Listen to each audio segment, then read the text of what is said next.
Hello বন্ধুরা, সবাই কেমন আছো? আশা করি সবাই ভালো আছো, আর আমিও খুব ভালো আছি। আজকে মিশো থেকে চলে এসেছিলো আমার অনেকগুলো পার্সেল। আমি তো ভীষণ খুশি। তো বসে পড়লাম পার্সেলগুলো আনবক্সিং করতে। ফার্স্টেই দেখাই একটা কুর্তি, একদম ডিপ গ্রিন কালার, জানি না এটা কী গ্রিন বলে, তবে কুর্তিটা খুব সুন্দর। আমি একটা বোনকে দেখেছিলাম পরতে, তো আমার সবথেকে বেশি ভালো লেগেছিলো হাতার ডিজাইনটা, তাই জন্য আমি অর্ডার করে নিলাম। তারপরে ওপেন করছি একটা বেডশিট। এটা পুরো পিওর কটন বেডশিটটা। খোলার পরে আমার খুবই ভালো লেগেছে, আর কালারটাও খুব সুন্দর, সি গ্রিন কালার, আর ডিজাইনটাও খুব সুন্দর, মানে খুব পছন্দ হয়েছে আমার। তারপরে ওপেন করব। এটা আমি অর্ডার করেছিলাম মাটির ভাঁড়, যেটাকে বলে, পয়সা জমানোর জন্য। আমি মেলা বাজারে অনেক খুঁজেছি কিন্তু পাইনি, তাই অ্যাট লাস্ট আমাকে অনলাইন থেকে নিতে হলো।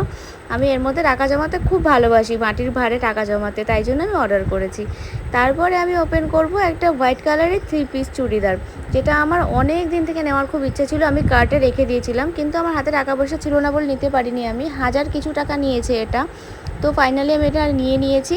আর আমি ভীষণ খুশি, ভীষণ সুন্দর হয়েছে আমার, মানে খুবই ভালো লেগেছে ডিজাইনটা আর প্রিন্টটাও। আর কাপড়টা খুব সফট, একদম পুরো বাটার সিল্ক। ওড়নাটাও খুব সুন্দর, লেন্থটাও অনেক ভালো। আমি এবার মাথায় দিয়ে একটু পোজ দিচ্ছিলাম, দেখি কেমন লাগে আমাকে। যাই হোক, তারপরে অ্যাট লাস্ট ওপেন করব একটা, সম্ভবত এটা ডোরম্যাট আছে, আমি জানি না। হ্যাঁ, এটা ডোরম্যাট একটা। তো এটা ফ্লাওয়ার প্রিন্টের মধ্যে খুব সুন্দর, তাই তোমাদেরকেও একটু দেখিয়ে দিই।